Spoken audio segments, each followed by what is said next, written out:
Hello दोस्तों, good morning. मैं सुनील कुमार आपके चैनल डैश वीडियो में आपका स्वागत है। अगर वीडियो आपको अच्छी लगती है तो आप इसे लाइक और सब्सक्राइब करना ना भूलें। और इससे पहले भी कुछ वीडियो आप लोगों को लेके आ चुका हूं, अगर आप उसे देखना चाहते हैं तो मेरे चैनल के प्लेलिस्ट में जाकर के देख सकते हैं। तो देखिए, इसके पहले के टॉपिक में हमने संसद के बारे में डिस्कस किया था, जिसमें हमने लोकसभा और राज्यसभा के बारे में सारी चीजें डिटेल से जानी थी। इसके बाद इसी संसद से जुड़ी कुछ आपकी शब्दावलियां होती हैं जो कि काफी महत्वपूर्ण आपका होता है, इससे भी आपके ज्ञान में क्वेश्चन बन करके आ जाता है। तो आज हम लोग उन्हीं शब्दावलियों के संदर्भ में डिस्कस करने वाले हैं। काफी शब्दावलियां आपकी हैं, छोटी छोटी हैं, लेकिन कहीं ना कहीं काफी महत्वपूर्ण भी होती हैं। तो देखिए, उसी के अंतर्गत आपका भारत की संचित निधि की बात करते हैं, कंसोलिडेटेड फंड ऑफ इंडिया। तो देखिए, जो भारत की संचित निधि होती है, आप इसे आसान भाषा में कह सकते हैं, जो भारत सरकार का राजकोष या खजाना होता है, जिसमें हमारे आपके टैक्स के पैसे या सरकार के रेवेन्यू के द्वारा या अन्य किसी स्रोत के द्वारा पैसा जो है कि यहाँ पे जमा होता है। इसके बाद इस पैसे को जो है कि आपकी जो हमारे संवैधानिक पदाधिकारी होते हैं, उनके वेतन देने में, उनको भत्ता देने में, उनको पेंशन देने में खर्च किया जा सकता है। इसके अलावा भी इसके पैसे को जो है कि जो हमारी जो है कि सरकारें होती हैं, अपनी किसी योजना के लिए आपका खर्च कर सकती हैं। तो कहीं ना कहीं ये आपका काफी महत्वपूर्ण फंड होता है, जिससे जो है कि लगभग सत्ता सरकार और जो आपके संवैधानिक पद पे बैठे हुए महत्वपूर्ण व्यक्ति होते हैं, उनके जो है कि सैलरी के संदर्भ में कार्य किया जाता है। तो देखिए, इसी चीजों को हम लोग यहाँ पे जो है कि डिस्कस करने वाले हैं। तो देखिए, एक्चुअली में बात करते हैं तो आपकी जो कंसोलिडेटेड फंड होती है, आप इसे आसान भाषा में कह सकते हैं कि भारत सरकार का राजकोष होता है। ठीक है, वहीं अगर इसकी बात करते हैं तो ये भारत की आपकी सबसे बड़ी निधि होती है, अर्थात इंडिया का जो है कि सबसे बड़ा आपका फंड कौन सा होता है, तो आपका संचित निधि होता है। ठीक है, और संचित निधि की बात करते हैं तो ये भी दो प्रकार का होता है। एक आपका भारत की संचित निधि होती है, दूसरा आपकी राज्य की संचित निधि होती है। और राज्य की संचित निधि में जो है कि पैसा जो है कि किसके माध्यम से निकाल सकते हैं, तो विधानमंडल के माध्यम से। और वहां पे राज्य के जो आपके प्रमुख जो संवैधानिक अधिकारी होते हैं, उनको सैलरी दी जाती है।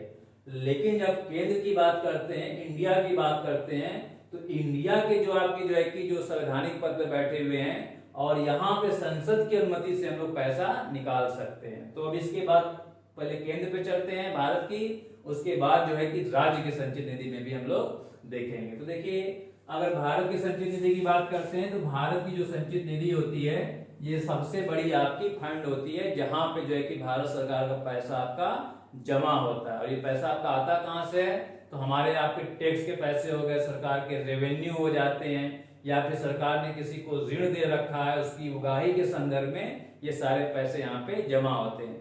इसके बाद जो भी आपकी जो सरकारें होती हैं, इन पैसों को अपनी योजनाओं के माध्यम से खर्च करती हैं, और लिखना आसान भी नहीं होता है। ठीक है, तो ये सारी चीजें हम लोग देखेंगे कि कैसे यहाँ से पैसा निकाला जा सकता है। तो आइए एक एक पॉइंट पे चलते हैं।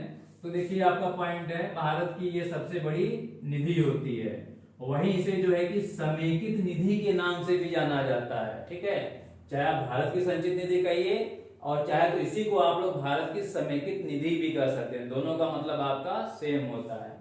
इसके बाद देखिए, इसे किस अनुच्छेद में सम्मिलित किया गया है, तो इसे आपका अनुच्छेद 266 के अंतर्गत इसे गठन की बात की जाती है। तो कहीं ना कहीं ये सारे क्वेश्चन आपके ज्ञान में बन करके आए हुए हैं। तो देखिए, जो भारत की संचित निधि होती है, सबसे बड़ी निधि होती है, इसे समेकित निधि के नाम से भी जाना जाता है।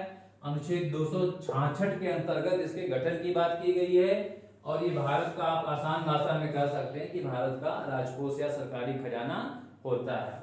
और देखिए, जो आपके संवैधानिक पद पे बैठे हुए प्रमुख पदाधिकारी होते हैं, उनको यहीं से आपका जो है कि सैलरी हो गया, अलावेंस हो गया, या पेंशन की बात होती है, तो यहीं से दिया जाता है। और किसको किसको दिया जाता है, तो इससे भी आपके ज्ञान में क्वेश्चन बन करके आया हुआ। तो देखिए, किसे किसे दिया जाता है यहाँ से, तो प्रेसिडेंट साहब को दिया जाता है, वाइस प्रेसिडेंट साहब को दिया जाता है, अटॉर्नी जनरल साहब को दिया जाता है, कैग साहब को दिया जाता है, और आपके जो लोकसभा के स्पीकर होते हैं उन्हें दिया जाता है, और लोकसभा के डिप्टी स्पीकर को दिया जाता है, और राज्यसभा के चेयरमैन और राज्यसभा के डिप्टी चेयरमैन। इसके अलावा जो आपके सुप्रीम कोर्ट में जो आपके जज होते हैं, उनको भी जो है कि यहीं से सैलरी आपका दिया जाता है। ठीक है, तो कहीं ना कहीं ये सारे महत्वपूर्ण आपके संवैधानिक पदाधिकारी होते हैं जो कि संचित निधि से सैलरी प्राप्त करते हैं। कई बार इससे आपके एग्जाम में क्वेश्चन बन करके आया हुआ है। इसके बाद देखिए जो भारत की संचित निधि होती है, इसको प्राप्त सभी राजस्व, मतलब कि जो प्राप्त आपका राजस्व होता है यहीं पे जाकर इसका संचित किया जाता है, कलेक्ट होता है, और ये आपका हमारे आपके टैक्स का पैसा हो सकता है या सभी प्रकार के ऋण की बात आपकी इसमें शामिल की गई है, और उधारों से प्राप्त होने वाली जो राशि होती है उसको भी आपका यहीं पे संचित किया जाता है। तो कहीं ना कहीं काफी महत्वपूर्ण आपका ये कोष होता है। ठीक है, वही बात करते हैं कि इस कोष से पैसा किसकी अनुमति से निकाला जा सकता है। क्या प्रधानमंत्री साहब का मन करेगा या कोई भी आपके काउंसिल ऑफ मिनिस्टर हो गए, मंत्री परिषद हो गए, कल को उनका मन कर रहा है कि भाई सत्ता में तो हम ही लोग हैं और खजाना हमारे पास है, हम इससे पैसा निकाल लेते हैं, कौन हमें बोलने वाला है। ठीक है, तो लेकिन ये चीज यहाँ पर ऐसी नहीं हो सकती है। अगर किसी को भी पैसा निकालना है, भले ही वो आपके प्रधानमंत्री साहब होते हैं, तो उसके लिए आपको पार्लियामेंट तथा संसद की अनुमति से ही ये पैसा निकाल सकते हैं।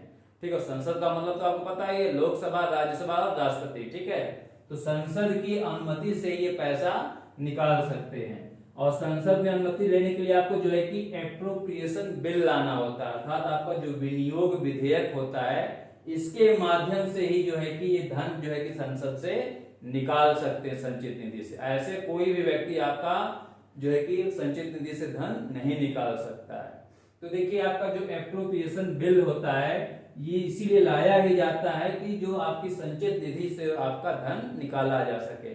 सपोज करिए मोदी साहब को जो है कि किसी योजना में पैसे को खर्च करना होता है या किसी को जो है कि देना है ये योजना के तहत, तो कैसे करेंगे, तो संसद के माध्यम से जो है कि वो विनियोग विधेयक लाएंगे, और इस विनियोग विधेयक के द्वारा जो है कि आपका संचित निधि से जो पैसा निकाला जा सकता है।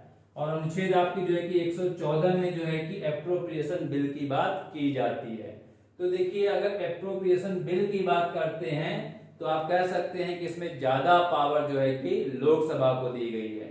जिस प्रकार हमारा मनी बिल होता है, राज्यसभा को केवल सिफारिश करने का जो है कि इसमें अधिकार दिया गया है, लगभग जो है कि आपके एप्रोप्रिएशन बिल में भी राज्यसभा का यही कंडीशन होता है।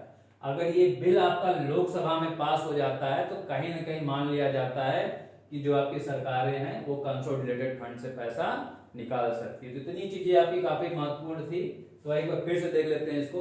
तो देखिए जो आपकी कंसोलिडेटेड फंड होती है ये भारत की सबसे बड़ी निधि होती है, और इसी को हम लोग समेकित निधि के नाम से जानते हैं। अनुच्छेद 266 के अंतर्गत इसे गठन की बात की जाती है, और इसे आप आसान भाषा में भारत का राजकोष कह सकते हैं। और हमारे जो है कि जो संवैधानिक पद पे बैठे हुए जो प्रमुख पदाधिकारी होते हैं उनके वेतन भत्ता या फिर जो है कि पेंशन से जुड़े हुए सारे कार्य जो है कि पैसे यहीं से दिए जाते हैं।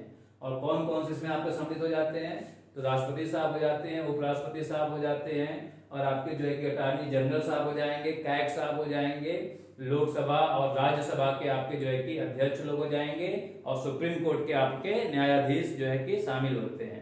ठीक है, तो इन लोगों को सारा जो है कि एक्टिविटी यहाँ से किया जाता है। तो ये सारी चीजें आपको यहाँ से क्लियर हो गई होंगी। अब देखिए वहीं अगर बात करते हैं तो जिस प्रकार भारत की संचित निधि होती है वैसे ही राज्य की भी एक संचित निधि होती है। तो देखिए अगर राज्य की संचित निधि की बात करते हैं तो अनुच्छेद 266 के अंतर्गत ही बात की गई है, स्टेट कंसोलिडेटेड फंड की बात की गई है। तो देखिए जो कंडीशन आपकी यहाँ पे होती है लगभग वैसे ही कंडीशन आपकी राज्य में भी होती है। तो देखिए यहाँ पर भी जो राज्य सरकार की जो है कि रेवेन्यू या टैक्स के माध्यम से जो पैसा यहाँ पे कलेक्ट किया जाता है, ठीक है, और यहाँ पर भी जो आपके जो है कि राज्य में जो संवैधानिक पद पे आपके बैठे हुए हैं, जो आपके जो है कि राज्यपाल साहब हो गए या फिर आपके जो है कि एडवोकेट जनरल हो गए या फिर आपके जो है कि विधानसभा के जो है कि अध्यक्ष उपाध्यक्ष हो गए या विधान परिषद के सभापति उपसभापति हो गए, तो उनको भी जो है कि राज्य स्तर पे जो है कि पैसा राज्य की संचित निधि से दिया जाता है। इसके लिए जो है कि अगर इनको पैसा निकालना है तो कहां से निकाल सकते हैं, ये आपके लेजिस्लेचर से निकाल सकते हैं, लेजिस्लेचर। ये आपका क्या होता है, विधानमंडल। तो देखिए जैसे यहाँ भारत के संचित निधि में पैसा निकालने के लिए हमें संसद की जरूरत पड़ती थी, वैसे ही राज्य में पैसा निकालना है तो ये राज्य के विधानमंडल से के द्वारा जो है कि यहाँ पे प्रोपेशन बिल पास करने के बाद ही पैसा निकाल सकते हैं। ठीक है, तो ये सारी चीजें आपकी इससे जुड़ी हुई हैं। तो चलिए छोटा टॉपिक है, इससे जुड़े क्वेश्चन आपके ज्ञान में आए, तो उम्मीद करते हैं ये सारी चीजें आपको समझ में आ गई होंगी। तो ठीक है, आज के लिए इतना ही, थैंक यू।